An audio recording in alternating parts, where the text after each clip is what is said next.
dans le temps que tout le monde s'installe. Je suis ravi en fait de parler du co parce que dans le métier de l'innovation, je dois dire que c'est au cœur de notre moteur. Et je voulais aussi remercier tous les participants au workshop qui ont donné énormément d'idées tout à l'heure, et que ce soit nos salariés, nos clients, nos partenaires. Je crois que dans les échanges, il y a eu énormément de choses. Et je vais rebondir sur tous les propos qui ont été tenus sur l'économie collaborative, puisque nous avons quelques chiffres. Nous avons la chance.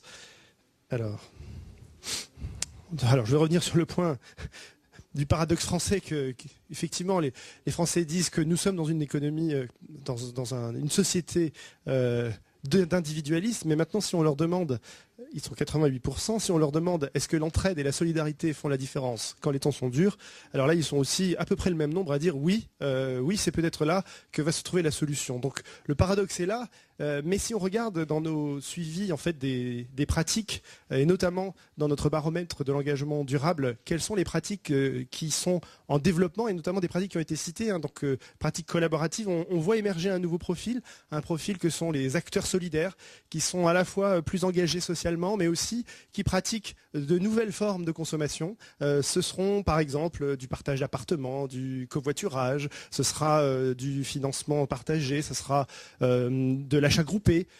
Ces acteurs, alors, voilà, ils étaient en 2012 57% à avoir pratiqué au moins une de ces activités. Je crois qu'il y a eu un petit souci sur le... Voilà. Et en 2013, ils sont 78%. Donc c'est pas un petit mouvement, hein, plus 21 points. On est en train de voir là une vague, on parlait de viralité tout à l'heure, une vague où même si sur chacune de ces pratiques, aujourd'hui c'est entre 10 et 20% sur chacune des pratiques, on voit se propager un phénomène aujourd'hui qui n'est pas un phénomène mineur. Et je crois que on a parlé de passer de l'intention à l'action. Dans ce cas-là, il se trouve que l'usage fait force d'habitude, et que dès qu'on a essayé un de ces usages, eh bien on l'adopte. Et donc de plus en plus de Français en fait sont aujourd'hui en train de passer à de nouvelles formes de consommation, et c'est pour nous un signe assez sensible de l'accélération du mouvement. Voilà, je vais laisser la parole à Richard pour la suite, la Société du Co. Merci Richard. Bien, mais on a de la chance d'être là. Ce matin, on a beaucoup parlé de partage, on a beaucoup parlé de coproduction, de co-création, de co. Donc notre thème, c'est la société du co, avec la question autour de créer de la valeur et vivre ses valeurs. Attention, l'écologie est partie comme ça et on a fait du greenwashing. Faisons attention de ne pas tomber dans le co-washing. C'est le risque. Et je crois que c'est un de nos défis sur lesquels tous ici, nous avons à avoir de la vigilance, et ça ne se peut traduire que dans des actions.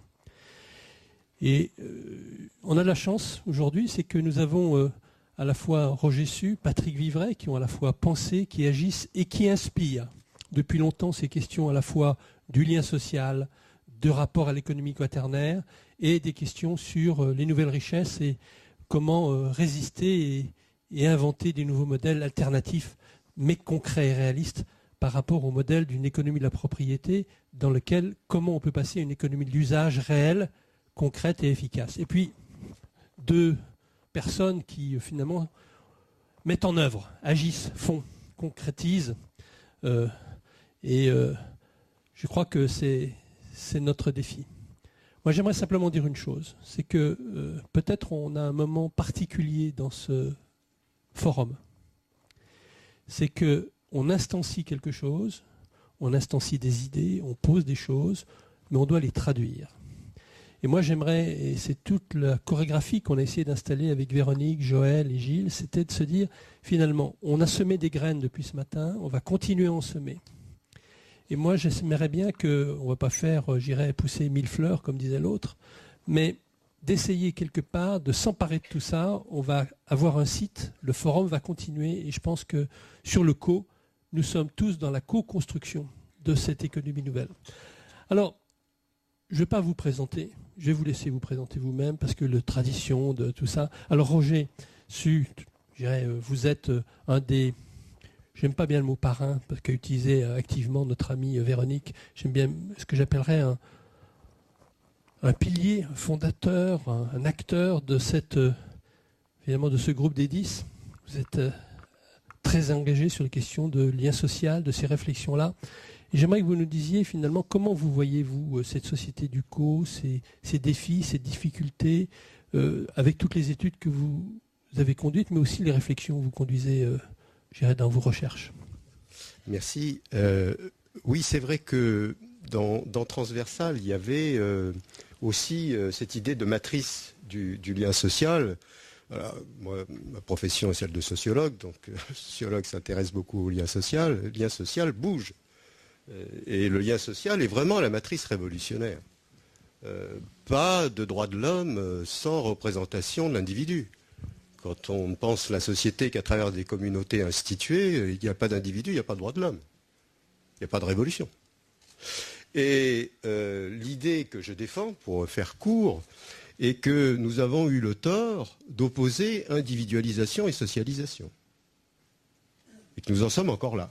D'un côté, la société, ceux qui sont dans le co, et puis d'autres qui seraient dans l'individualisme du repli.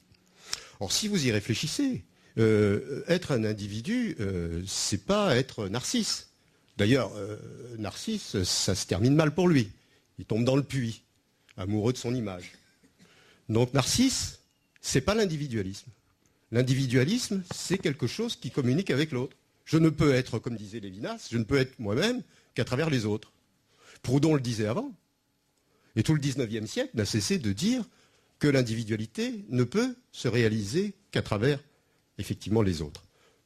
Ce que je propose d'appeler aujourd'hui l'individualisme relationnel. Donc, sortons de cette idée banale, fausse, médiatiquement portée, qui aurait un individualisme totalement opposé au collectif, à la société. Ça, je pense que c'est un point décisif. Mais je voudrais aller plus loin. Je voudrais dire que cet individualisme relationnel, il fait naître, à mon sens, ce que j'appelle, ce que d'autres sociologues, je ne suis pas le seul, heureusement d'ailleurs, ce que les sociologues, certains sociologues en tout cas, appellent le lien d'association. On se représente toujours l'association sous le couvert de la loi organique, loi de 1901, très bien d'ailleurs, qui n'est pas d'ailleurs toujours forcément la meilleure représentatrice du lien d'association. Il peut y avoir du lien d'association dans l'entreprise aussi, etc., etc. Ou dans les réseaux, je pense que Anne-Sophie en parlera aussi. Mais je crois que nous sommes à ce stade où nous sommes sortis de l'individu freudien, de la névrose, nous dépassons l'individu dépressif de l'après, pour rentrer dans cette ère de l'individu relationnel et du lien d'association. Et je crois que, Patrick, tu parlais tout à l'heure de attention, c'est pas le numérique qui fait la révolution, c'est la révolution qui fait le numérique. Et je m'en tiendrai juste à cet exemple. Mais je voudrais quand même, parce que je trouve que cet exemple est parlant, en tout cas à mes yeux, je voudrais quand même vous inviter à réfléchir sur la naissance justement de l'outil du numérique et sur la naissance de l'Internet, qui en réalité, comme l'a montré un célèbre collègue comme Bruno Latour, en réalité n'aurait pas pu se développer s'il n'y avait pas eu au départ précisément une certaine horizontalisation de la société, une certaine associativité. On n'a jamais vu dans l'histoire, jamais, de technologie grand public qui sature le marché en 15, 20 ans. Je ne parle même pas des mobiles. On ne l'a jamais vu s'il n'y a pas une préconstitution du lien social qui permet cette horizontalisation de la société. Ne nous trompons pas, ARPANET dormait dans les universités américaines depuis 20 ans, 30 ans. Donc ce n'est pas ARPANET et ce n'est pas Internet qui a fait la révolution.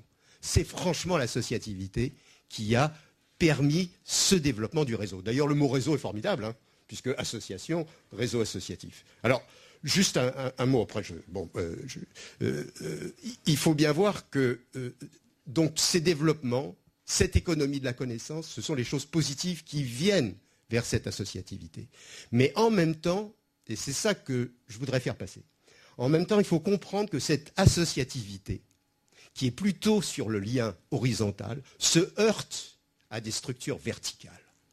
Et qu'il faut bien voir que l'association, d'une certaine manière, est ce qui pousse et en même temps ce qui vient frapper. Les gens veulent de la reconnaissance. Les gens veulent associer. Ils ne veulent pas être représentés. Ils veulent être associés. Ils veulent être dedans. Et quand on n'est pas associé, eh bien du coup, ça fait de la violence, ça fait du refus. Et alors, vous avez tous ceux qui récupèrent ça pour dire « Regardez, on vous l'avait dit, Société d'individualistes. Voilà, ça y est, c'est violent.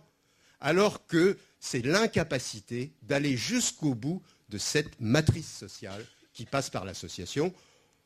Tout dernier mot, je dirais que, puisque vous présentez effectivement un certain nombre d'études, donc le sociologue fait des études par définition, quand on fait des études sur cette question-là, on fait des hit-parades des valeurs toujours. Alors on sort la famille, parce que la famille, avec les différentes définitions qu'on veut bien en donner aujourd'hui.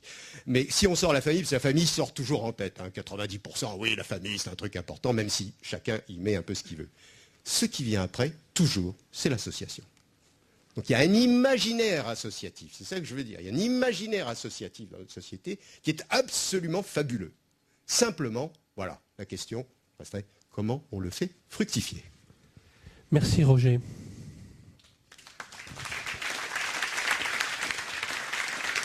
Alors comment faire fructifier l'association ? Arnaud, c'est à toi de jouer.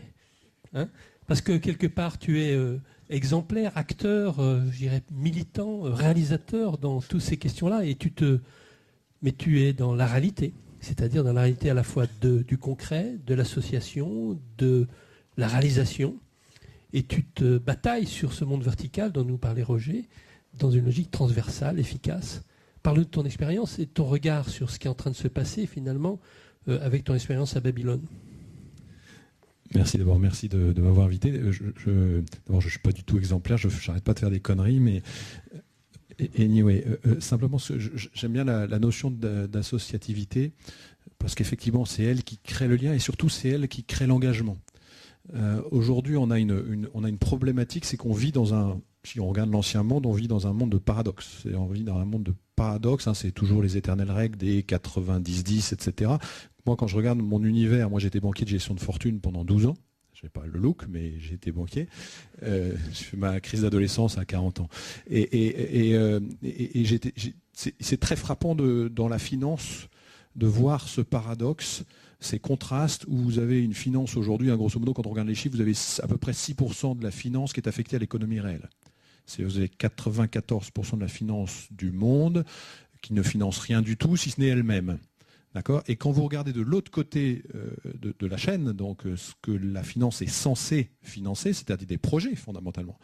Dans le monde, vous avez 80% des projets, que ce soit des projets entrepreneuriaux, des projets culturels, des projets associatifs, etc. 80% des projets ne sont pas financés par la finance traditionnelle. Et donc vous avez cette espèce de grand écart hallucinant. Vous avez une finance qui est censée financer le monde et qui finance, je ne vais pas dire rien du tout parce qu'il faut la respecter et elle est fondamentalement utile. Mais on est dans cette espèce de grand écart, on est dans cette espèce de vide. Et là où le web, où la technologie apporte quelque chose d'extraordinaire, c'est que le web crée l'empathie, crée l'associativité et la capacité des individus à se fédérer tous ensemble pour exprimer ce qu'ils ont au fond d'eux, c'est-à-dire l'empathie vers l'autre,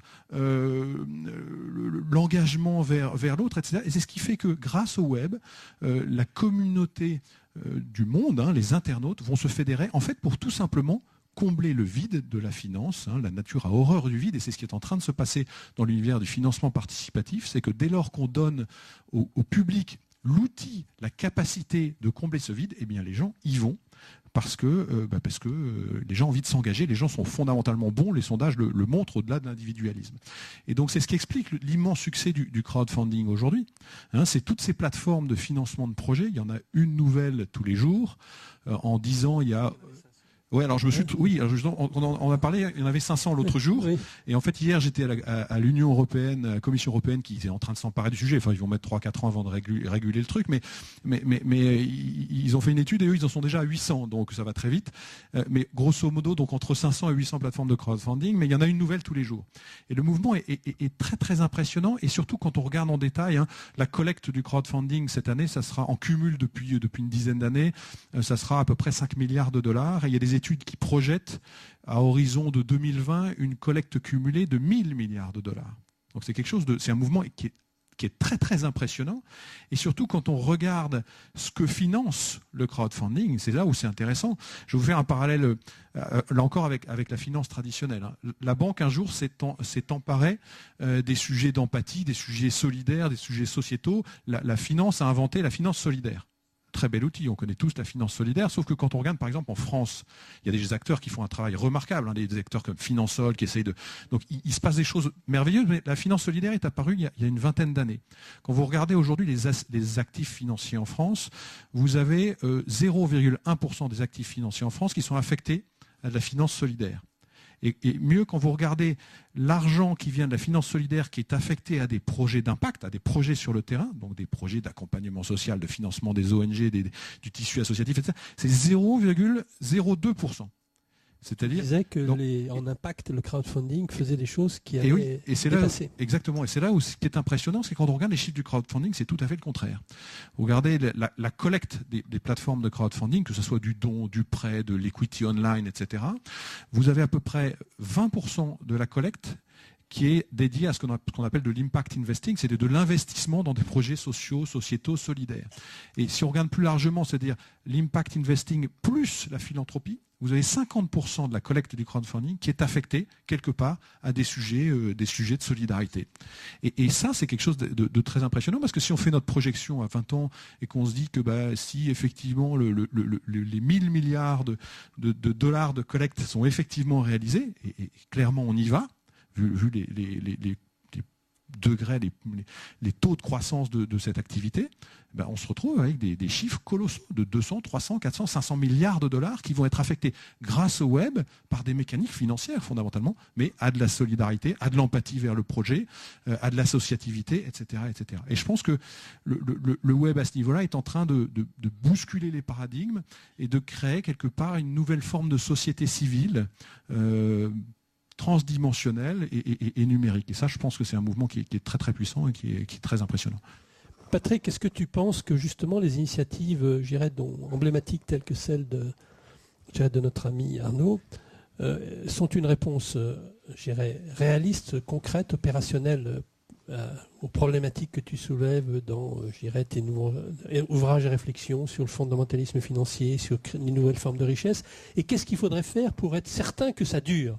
Parce que c'est ça le défi, c'est que dans cette affaire, il nous parlait de l'Europe, on parlait l'autre jour de la bataille incroyable qui est en train de se dérouler en France avec un certain nombre d'acteurs de la régulation financière, sur lesquels finalement les VC sont opposés.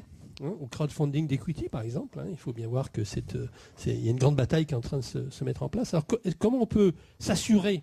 Quelles seraient les propositions concrètes à faire, finalement, pour être certain que la voie reste ouverte, comme dirait notre ami Morin? D'abord, il faut reconnaître, puisque c'est l'un des sujets qu'on doit traiter dans cette table ronde, que là, on est en présence de création de valeur, en entendant le mot valeur dans son sens premier. Valor, en latin, c'est la force de vie. Au passage, d'ailleurs, c'est le même mot qu'éros en grec. Ceci dit, pour la stratégie érotique mondiale, qui me paraît être une nécessité. Donc, on est dans la valeur force de vie. Et on comprend bien qu'il y a un coup de force sémantique quand on en arrive à réduire la valeur force de vie. Donc la valeur ajoutée, c'est de la force de vie supplémentaire. Et quand on vient nous dire « Ah non, pas du tout, la valeur, c'est simplement value for money, et pire, le but d'une entreprise, c'est de la création de valeur pour ses actionnaires. » Alors là, c'est plus que de la réduction, c'est du coup de force sémantique. Donc il faut repartir de ce que vous dites tous les deux, parce que ce que tu fais toi, c'est de la création de valeur comme force de vie, mais tout le mouvement associatif dont Roger vient de nous parler, c'est de la création de valeur.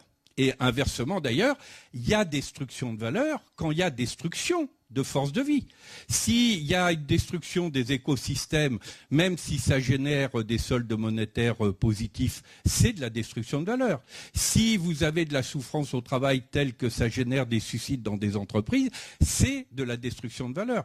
Quand je faisais mon rapport Considérer la richesse, j'avais proposé qu'on puisse avoir des alertes sur dépôt de bilan écologique ou dépôt de bilan social, parce que c'est de la destruction de valeur. Donc il faut d'abord partir de cette reconnaissance-là et se donner le droit de revisiter les mots. Prenez par exemple un mot tel que bénévolat.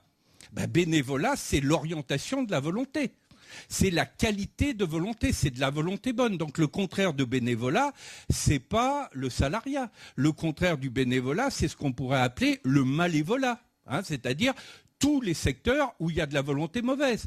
Alors je veux dire, vous avez un vaste secteur mondial du malévolat avec l'économie de la drogue, l'économie du crime, l'économie mafieuse, une bonne partie de l'économie de l'armement, etc. Et puis entre le vaste secteur du bénévolat, où vous avez des associations, des entreprises, des organisations de toute nature juridique, mais qui sont caractérisées par l'orientation positive contributrice de la volonté, entre le secteur du bénévolat et le secteur du malévolat, il y a ce qu'on pourrait appeler le secteur du lucravolat, qui est défini simplement par le fait que son objet social se réduit simplement à dire « moi, je préfère avoir des chiffres d'affaires positifs », et après tout, pourquoi pas, mais à condition que la vraie question de l'évaluation, c'est pas de s'adresser au bénévolat pour dire vous allez nous démontrer que vous êtes vraiment dans l'utilité sociale et dans la rentabilité, etc.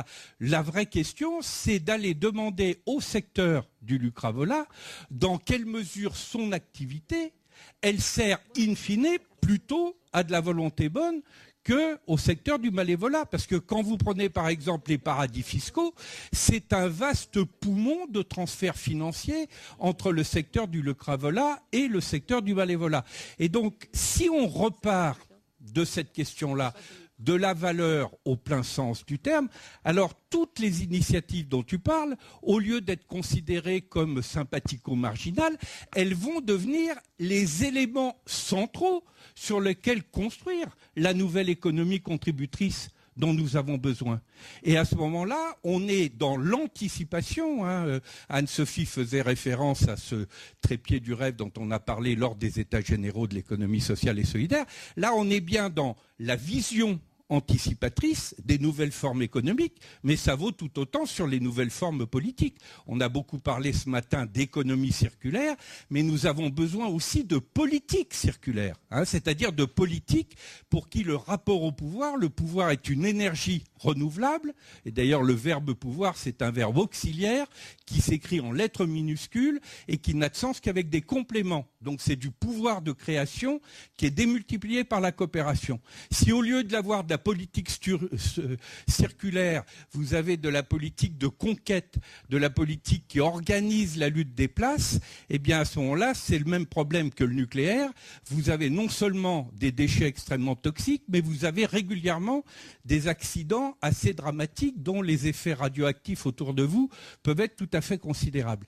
Et donc si je repars de cette logique de la valeur, eh bien on va avoir du point de vue de la vision anticipatrice les perspectives que vous développez tous les deux, on va avoir de l'expérimentation qui va être anticipatrice de ces nouvelles logiques, mais on va aussi avoir la partie de résistance créatrice qui va dire nous n'acceptons plus de considérer qu'on va réserver la création de valeur à des acteurs qui, au mieux, sont des co-créateurs de valeur parmi d'autres, mais qui, dans certains cas, participent directement de la destruction de valeur sur le plan humain ou sur le plan écologique.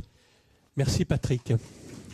Alors Roger, peut-être un commentaire parce que sur ce point, c'est-à-dire qu'avant, on voit bien que la logique d'anticipation dont nous parle notre ami Patrick, les chemins à ouvrir, c'est pas une question de changement finalement. Le mot changement, d'ailleurs, il faut savoir que ça veut dire changer, ça veut dire se passer d'un point A à un point B. Là, on est plutôt dans une logique de transformation. C'est-à-dire, on a un point A et on va vers un point B dont on ne sait pas exactement ce qu'il est, et à nous de le rendre réaliste et vivant. Oui, de ce point de vue, je ne voudrais pas que l'on oppose une économie à une autre. Sauf si on met de côté tout ce que tu as dit, Patrick, c'est-à-dire effectivement du cravola. Mais il me rappelait, puisqu'on se situe quand même dans cette transition, surtout moi, une génération intermédiaire par rapport à Transversal et par rapport au groupe des 10, nous avions produit un livre qui s'appelait « Vers une économie plurielle ». Et au fond, dans lequel on décrivait le mécanisme qui est en train de se mettre en place, qui est le mécanisme de l'économie de la connaissance. Avec là quand même la question centrale dans cette économie, qui est de savoir qui produit la connaissance.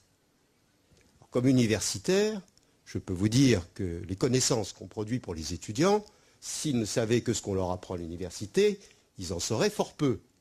La compétence qu'on leur donne, c'est la capacité à passer des examens. Ça ne fait pas une vie, ça ne fait pas une performance, ça ne fait pas une entreprise, ça ne fait pas grand-chose. Ça permet d'être en haut de la hiérarchie. Mais ça n'est pas la finalité de la connaissance. Et donc, ce que l'on appelle en réalité la connaissance, et plus largement la production du capital humain, qui devient essentiel, ne peut pas être téléguidé par l'entreprise. Ce n'est pas l'entreprise qui fait la connaissance. L'entreprise fait l'assemblage, elle synthétise, elle booste, mais elle a besoin de toute cette part de développement et de créativité qui se produit ailleurs. J'ai des collègues économistes qui disent aujourd'hui le travail, c'est une externalité. C'est-à-dire le travail n'est plus dans le travail. Ça, c'est quelque chose que Jacques Robin avait beaucoup souligné. Le travail n'est plus dans le travail. Dans une économie de la connaissance, ce n'est pas les 8 heures qu'on passe dans l'entreprise qui changent quelque chose. On peut être comme à l'université, être 8 heures dans une université et rien foutre. Donc la question, elle est aujourd'hui posée en termes économiques. Et donc moi je soutiens que notre économie est profondément sous-développée, inefficiente. Inefficiente. Parce que précisément, nous ne travaillons pas assez sur ce qui fait précisément la performance, qui est le capital humain, le capital de compétences. Et pourquoi nous ne le faisons pas? Et pourquoi surtout nous ne le reconnaissons pas? Et je pense que tous ceux qui sont dans le middle management peuvent sentir un peu ce que je veux dire, c'est que cette reconnaissance de la compétence, cette reconnaissance, cette mise en avant, cette manière de introduire Mauss dans l'entreprise, Marcel Mauss à l'entreprise, qui est donner, recevoir, rendre. Ne pas prendre ce qui peut être donné par le salarié en termes de capital humain, parce que ça exige une reconnaissance en termes statutaires, en termes salariales, etc., c'est une autre économie. Mais cette économie, si on veut la faire fructifier, et si on veut qu'elle soit plus efficiente, y compris écologiquement, elle doit s'appuyer sur ce fort secteur de créativité, de production du capital humain. Et il faut bien voir que cette économie de la connaissance, j'aime bien l'expression faire connaissance.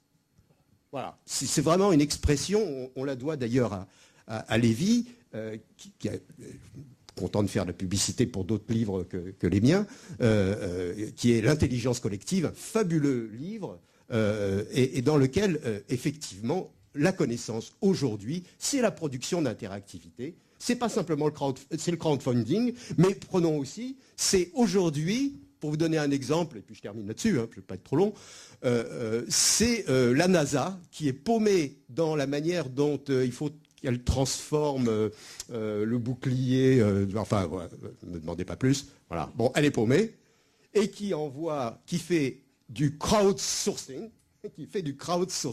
c'est-à-dire qui lance sur le web le problème, qui est un problème indémerdable comme ça, apparemment, en tout cas pas pour les ingénieurs de la NASA, et qui fait que ça n'est pas le petit génie qui tout d'un coup va dire « Attendez, moi j'ai la solution », mais qui, par le cerveau planétaire, j'espère que Joël est là, par le cerveau planétaire dont Joël parle souvent, va permettre de déplacer, poser le problème autrement, apporter d'autres solutions. Et ça, c'est quelque chose, ça c'est cette nouvelle économie de l'interaction qui peut faire la performance. Que l'entreprise capitalise après là-dessus, à partir du moment où les fins sont plutôt du côté du développement durable, tant mieux. Mais prenons bien conscience que nous n'opposons pas, en tout cas moi je n'oppose pas, je te remercie d'avoir cité le quaternaire, ce que j'ai appelé le quaternaire pour dépasser la société tertiaire, et bien ce quaternaire c'est une nouvelle alliance avec justement le secteur plus large des associations, de la coopération, de la mutualité, parce que là se produit le capital humain. Et donc il faut bien voir que nous sommes arrivés à cette ère. On a eu un colloque sur quelqu'un qui, je pense, aurait eu vraiment sa place dans notre colloque aujourd'hui, je le disais à Véronique tout à l'heure, qui est André Gors, qui nous a quittés trop tôt. Et André Gors avait vu formidablement, notamment à travers son dernier livre sur l'immatériel, avait vu formidablement comment la production du capital humain, qui ne peut pas aujourd'hui être assurée ni par l'entreprise, ce n'est pas son job, ni par l'État, L'université, elle produit lambda. Je veux dire, cette production du capital humain, de la compétence, des savoirs génériques, des compétences transversales, c'est pas une institution qui peut le faire, c'est l'ensemble des individus réunis dans une société civile et dans des affaires de réseau. Ça, c'est vrai. Et c'est comment on fait cette conciliation, comment on fait ce rapport. Alors ça commence, parce qu'on commence à faire quand même des interfaces de plus en plus poussées entre associations et entreprises. Je reprendrai d'ailleurs... le patron des patrons, Bébéar. Après tout, Bébéar disait une chose juste, ça arrive, c'est vrai. Bébéar disait nous ne construirons pas des entreprises rentables sur un champ de ruines. Eh bien non, on ne le fera pas. Et pourtant, là, on y va directement. Merci. Ce que tu soulignes, Roger, c'est intéressant, c'est que, et je vais me tourner vers Anne-Sophie, c'est que la société du co, c'est aussi la société de connaissances. Et je dirais... je faisais référence à l'économie quaternaire. Moi, c'est ce livre, c'est en 97 que tu l'as sorti, je crois, qui m'a beaucoup marqué. Ce qui est important, c'est la connaissance. Tu évoques dans le co de connaissance. Et la connaissance, c'est l'autre. Le français nous aide bien. C'est j'ai des connaissances. Et donc, la société du co, c'est donc la société de connaissance. C'est la société avec l'autre. Et tu parlais de cette force de vie. Alors, toi Anne-Sophie, qui travaille sur cette affaire depuis longtemps, tu publies là aujourd'hui, je crois, ou demain Le vendredi dernier. Vendredi dernier, mais il est en librairie que depuis... 5 jours. 5 jours, ah bon. Je ne suis pas actuel, alors voilà. Ça s'appelle La vie chère, mode d'emploi. SHARE. Donc, quel est le mode d'emploi? Donne-nous quelques recettes, en quelque sorte, pour avancer vers la société du co et éviter ce co-washing dont tu parles souvent et avancer. Et puis de dire qu'est-ce que c'est que cette société du co, réellement, concrètement, je dirais dans la réalité du quotidien dont Richard disait que finalement les Français deviennent de plus en plus des agents de cette économie et des sociétés du co. Alors La vie chère, c'est un ouvrage qui est en fait le petit frère d'un ouvrage qui a été publié il y a 1 an qui s'appelait Vive la co-révolution et que j'ai coécrit avec Stéphane Rio qui est ici présent. Et cet ouvrage est né en fait d'une réflexion. À force d'aller dans des conférences, dans des colloques sur le développement durable, les forces de l'environnement, il faut sauver la planète, je constatais qu'à chaque fois on nous demandait de coopérer plus largement, de trouver des solutions pour collaborer, mais sans jamais donner la recette ou le mode d'emploi. Et un jour, je me suis dit, c'est bien, c'est intéressant, mais moi, j'aimerais bien comprendre comment on peut faire pour changer la donne et changer d'échelle, plutôt que de répéter à chaque fois les mêmes constats, à Copenhague, en 2009, voilà. Et de plus en plus, des petites pancartes à marquer, voilà, aujourd'hui, il faut transformer le partage du monde en un monde de partage. Et donc, à force de réfléchir, de faire un peu de veille sur le sujet, je me suis rendu compte qu'il y avait plusieurs éléments qui émergeaient dans la société, à l'international, en France.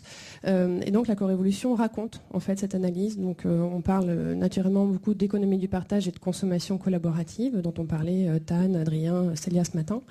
On parle aussi de cette convergence entre ONG et entreprises. On parle de la NASA, parce qu'on estimait que la NASA travaille avec l'ESA sur des questions de collaboration radicale. On s'intéresse au management et à la façon dont les entreprises, dans les organisations, tout est en train de s'horizontaliser un petit peu. En tout cas, on aspire à faire de la co-création, de l'open innovation. Et on aurait pu parler de la production pair à pair qui se développe aussi. On a parlé de Wikispeed ce matin, d'Adabio. Enfin, voilà, il y a de plus en plus d'initiatives qui montrent que l'open source et le libre sont en train aujourd'hui de porter ces valeurs du développement durable.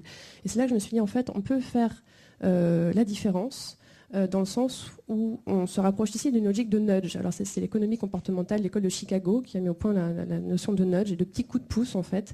Et c'est la façon dont vous pouvez agencer, faire des architectures invisibles, comme dit l'un de mes amis, pour faire en sorte que les gens agissent et défendent une forme de bien commun. Alors bon, la question c'est savoir, on en parlait tout à l'heure avec Richard Bordenave de BVA, qui décide du bien ou du mal dans ces histoires-là, mais on peut créer des externalités positives sans avoir besoin de sensibiliser les gens à la détresse du monde et à tout ce qui ne va pas bien. Et je pense que les générations actuelles, les jeunes générations, ont grandi avec ces problématiques en tête. Moi, j'ai grandi avec la problématique du sida, par exemple. Là, je sais maintenant, ils ne veulent plus entendre parler de la planète qui ne va pas bien. Ils le savent et ils agissent maintenant pour faire autrement. Et donc, la co-révolution et la vie chère, c'est une plongée dans ce monde du partage. Et donc, voilà, avec la co-révolution, on avait commencé ce travail. Là, pendant les 3 derniers mois, début d'année, je me suis vraiment plongée dans tous les sites web. J'ai interrogé énormément de monde chez WeShare, tous les entrepreneurs, à essayer de comprendre comment ça fonctionne et à poser les questions, à dire, voilà, il y a beaucoup de success stories. On a eu KissKissBankBank ce matin. Au niveau du covoiturage, il y a plein de belles histoires. Airbnb, le couchsurfing, ça marche très bien. Il y a aussi plein de petites initiatives qui sont très belles sur le papier et il faut voir si elles vont perdurer dans le temps. Et voilà, en tout cas, on est en train de vivre cette transition et c'est ça qui, moi, me passionne et j'ai cette certitude qu'on est en train d'aller vers quelque chose d'autre et qui vraiment fait en sorte que le citoyen aujourd'hui, on ne va pas pouvoir le balader comme on faisait avant. Ces grosses entreprises qui se permettaient d'avoir un peu tous les droits ne vont pas pouvoir continuer parce qu'on peut facilement les dénoncer. Il y a des logiques virales. Et le terreau fertile dont on parle dans la corévolution se compose de cette crise économique et financière, de cette crise environnementale, de cette conscience que nous faisons partie d'un écosystème, de cette mentalité 2.0, comme on aime l'appeler, qui fait qu'aujourd'hui on est plus apte à réfléchir de manière un peu communautaire. Puis je crois qu'il y a des études qui prouvent que ça joue sur l'ocytocine, l'hormone du câlin. Et puis voilà. Et dernièrement sur cette société du système D, de la débrouille. Et l'astuce là-dedans, c'est que finalement, le monde va pas bien, on est dans cette crise économique, on se rend compte qu'on a des outils aujourd'hui pour agir différemment, on n'y serait pas forcément allé comme ça, puis on se rend compte que c'est assez convivial, et en plus, ça a l'avantage de défendre la planète. Donc voilà. D'ailleurs, souvent à Next Modernity, on parle souvent de bricolage au sens positif du terme, au sens Lévi-Strauss. De bidouille. Voilà, c'est-à-dire faire avec les moyens du bord, agir. On parle de l'économie frugale, mais aussi de l'innovation frugale. Il y a un très bon bouquin qui est sorti là-dessus. Et peut-être que tu pourrais nous donner un éclairage, Arnaud, sur quelques finalement expériences concrètes qui sont en train de se passer sur le terrain, c'est-à-dire comment, quelque part, quels sont les écueils que tu rencontres, toi, dans la mise en place finalement où les gens avec qui tu travailles, on a parlé de Kiva ensemble, etc., qui t'a beaucoup inspiré. Comment finalement, qu'est-ce qui bouge là aujourd'hui et comment tu peux embarquer? Quels sont les cailloux dans la chaussure pour finalement tout ce qui est locaux? Juste pour rebondir sur Anne-Sophie, d'abord, je trouve qu'on est aussi dans une révolution pas une co-révolution, mais c'est une con-révolution, mais qui est en fait une révolution de la contestation. C'est que les outils web aujourd'hui permettent à tout un chacun de contester et de s'emparer d'un sujet de contestation pour en faire un outil d'engagement. Ce qu'on ne pouvait pas faire avant. Avant, on nous imposait un modèle de société, un modèle de consommation. Maintenant, n'importe qui peut contester ce modèle et dire, moi, dans mon coin, je vais créer un truc qui correspond à mes valeurs, mon éthique, etc. Et c'est aussi de ça que naît la co-révolution, c'est la contestation, elle est permise aujourd'hui. C'est ça qui est très puissant. Après, on parlait, le passage d'un ancien monde à un nouveau monde est un passage qui est violent, qui se fait pas sans douleur. Nous, c'est ça qu'on vit. Donc on est dans cet univers de la co-révolution, de la citoyenneté engagée, etc. Eh bien, on a toute l'ancienne économie qui résiste face à ça. Parce qu'il y a des gens qui disent, mais attendez, vous êtes en train de... Même si, je vous l'ai dit tout à l'heure, le crowdfunding va financer les projets qui ne sont pas financés par la finance traditionnelle. Mais il y a un réflexe des traditionnalistes, on va dire, finance et autres d'ailleurs, régulateurs, etc., qui réagissent en disant, oh là, attention, on est en train de venir marcher sur nos plates-bandes, alors que ce n'est pas du tout le cas. Et donc ça crée ces innovations dès lors qu'elles commencent à être visibles, parce que tant qu'on n'est pas visible, on nous rionnait. Moi j'ai fait des conférences à Londres, il y a 4-5 ans, on venait de lancer Babylone, on avait eu 1000 membres, et puis on était ridicules, et j'avais des gros investisseurs internationaux dans la microfinance qui disaient, mais ils me rionnaient en disant, mais votre truc c'est un gadget. Aujourd'hui, c'est plus du tout un gadget, c'est significatif. Et donc, il y a des résistances de l'économie traditionnelle qui essayent de bloquer ça. C'est le passage de l'ancien monde au nouveau monde. Et donc, nous, notre problématique, c'est que les régulateurs sont aujourd'hui, on en a parlé ce matin, ont toujours beaucoup de retard, quand ils ont conscience des sujets d'évolution, ils ont beaucoup de retard. Et donc, quand on va les voir en disant, mais il faut que vous adaptiez vos lois, vous adaptiez les process à nos nouveaux modes d'échange, à nouveaux modèles, là, évidemment, ça résiste. Et donc, c'est ça notre plus grande difficulté, c'est qu'on crée des innovations. Comme d'habitude, on est à l'avance sur la régulation, on est à l'avance sur les modèles organisationnels de nos sociétés. Donc, il faut bouger ces modèles. Dans nos sociétés complexes, ça passe par des changements de lois, de régulation. Et là, on a des résistances très, très, très fortes qui fait que, du coup, ça freine. Et donc, le caillou, aujourd'hui, il est là. Mais la puissance, les volumes font que... et comme ça va très vite, les gouvernants sont obligés de s'emparer de ces sujets, ils vont être obligés de bouger, donc on va y aller. Ouais. Bien. Alors, on arrive à la fin. Ce que j'aimerais, c'est que chacun d'entre vous nous livre finalement de façon simple, j'irais au sens nudge, Quel est votre nudge? Quel est votre nudge pour que quelque part on soit certain d'avancer vers la société du co? Voilà. Qu'est-ce que vous avez envie de nous dire, puisque nous sommes tous ici finalement embarqués à être acteurs et bricoleurs de la mise en place de ce passage, d'être les passeurs. Donc quel nudge tu as envie de donner, Patrick, toi? Moi, je dirais, comme on nous a beaucoup parlé, c'était légitime de nouvelles technologies, mais la seule chose dont on est sûr avec une nouvelle technologie, c'est que d'ici quelques années, elle sera obsolète. Donc je propose d'allier les nouvelles technologies, y compris les NBIC, les nano, les bio, les informationnels, les cognitifs, pour être au top niveau, avec les TNTS. Que sont les TNTS? Ce sont les toujours neuves technologies de sagesse. Parce que si dans 2000 ans, il y a toujours une humanité, elle continuera à se nourrir d'Épicure, de Socrate, de Jésus, de Bouddha. Vous choisissez en fonction de vos préférences spirituelles, parce qu'on est sur la nappe phréatique de la condition humaine, des questions de la vie, de la mort, de l'amour et du sens. Et on ne peut faire un bon usage de ces nouvelles technologies que si on est structuré individuellement ou collectivement autour de choix de vie, c'est le sens initial du mot métier, comme ministère mystérieux, ça veut dire des projets de vie, des métiers, eh bien c'est la structuration par rapport à ces valeurs comme force de vie, ces métiers comme ministère mystérieux, qui font qu'à ce moment-là, oui, ces nouvelles technologies vont être un outil formidable. Mais si nous ne sommes pas dans le rapport avec ces toujours neuf techniques de sagesse, et bien là, on risque le dérapage, le vertige et toutes les conséquences dramatiques que l'on peut repérer par ailleurs. Voilà, donc je propose, vive les TNTS. Je crois que je soutiens ton nudge. Il est très proche de celui de Patrick. Et ce que j'ai pas dit, c'est qu'on analyse dans la co-révolution justement ce qui relève de ces TNTS en expliquant dans la société du co, il y a aussi bien des initiatives marchandes que non marchandes, profit que non-profit. Et ce qui est intéressant, c'est qu'il y a des solutions pour tout le monde. Et donc, on peut vraiment faire autrement aujourd'hui, oser. Il ne faut pas avoir peur et je crois quand même qu'il faut juste se lancer. Donc voilà, moi c'est lancez-vous, essayez et vous verrez, ça marche. Dare. En un mot, très simplement, on nous a appris il y a une dizaine ou quinzaine d'années à voter avec nos pieds. Et en fait, la co-révolution permet aujourd'hui de voter avec ses doigts en 3 clics. Et cette révolution-là, elle ne va pas s'arrêter. On ne parle plus du vote avec ses pieds, mais le vote avec ses doigts, on va continuer à en parler. Je pense que c'est vraiment quelque chose de très puissant.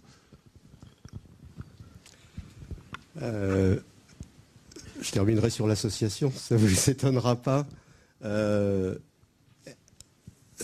Par une anecdote, le texte fondateur qui va faire la Révolution française, c'est le texte de Rousseau, c'est le contrat social. Le contrat social, en réalité, a été rebaptisé par son éditeur, ça nous arrive souvent, ça. Et Rousseau n'avait pas du tout ce titre-là en tête, il avait en tête de la société civile et de l'association. Donc c'était pour lui l'objectif, c'est-à-dire que pas de développement, pas de démocratie sans association. On retrouvera ça à chaque fois dans l'histoire. On retrouvera les grandes révolutions françaises qui ont suivi. Alors évidemment, la plus emblématique, c'est 48, puisque 48 met l'associationnisme avec tous ceux qui ont été faussement critiqués par Marx au nom du socialisme utopique. Et je rappelle que le mot socialisme est un mot français, qui est découvert au même moment par les Anglais, mais enfin peu importe, et qui signifie non pas le socialisme tel qu'on l'a caricaturé d'une certaine manière, mais qui signifie associationnisme. On retrouvera ça en 68, on retrouvera ça plus tard. À chaque fois, ce sont ces grandes matrices révolutionnaires qui bougent. Elles ne sont pas forcément violentes. Je crois que la différence avec aujourd'hui, et c'est là le point, la différence aujourd'hui, c'est que nous sommes incroyablement plus en capacité pour réaliser cela. C'est-à-dire nous avons beaucoup plus d'outils, beaucoup plus de moyens, beaucoup plus de prise de conscience. Et moi, si j'avais trois points, au fond. Un, c'est comment on apprend l'associativité, comment on développe la compétence dès l'école, comment on fait du livret de compétences dès l'école. Deux, comment on fait une nouvelle alliance entre la société civile et l'entreprise? Comment on articule justement ce que tu as dit, lucratif, non lucratif, association, entreprise? Comment on fait une boucle vertueuse avec des formes de redistribution, etc. Et 3, comment on fait de la société civile? Je rappelle que le pactum associationniste, c'était un pacte dans lequel les gens s'associaient. On ne pensait pas gouvernement. Il a fallu qu'on dise « Ah oui, on s'associe, mais il vaut mieux qu'il y ait un gouvernement pour la paix civile. » Mais au départ, la démocratie, c'était l'association, point barre. Pas de représentation. Le problème aujourd'hui, c'est comment on peut, par exemple, à partir du Conseil économique, social et environnemental, qui a quelqu'un d'ailleurs qui croit assez ferme dans l'associationnisme, comment on peut reconstruire une parole publique. Et moi, par exemple, alors pour être concret, pour lancer une grande idée vers l'avenir, est-ce que les grandes délibérations du CESE qui réunissent les partenaires sociaux, les associations, est-ce qu'elles ne pourraient pas quand même avoir le premier mot et au fond ouvrir et avoir un certain temps sur l'ordre du jour des parlementaires? Ce serait bien, ce serait le premier mot qui irait vers le dernier mot. Merci Roger, merci à vous. Tu citais André Gorz tout à l'heure. Il a parlé des métamorphoses du travail. Et les métamorphoses du travail sont aussi finalement au cœur de nos réflexions. Et je pense que le mot métamorphose est un bon point. Merci à vous tous.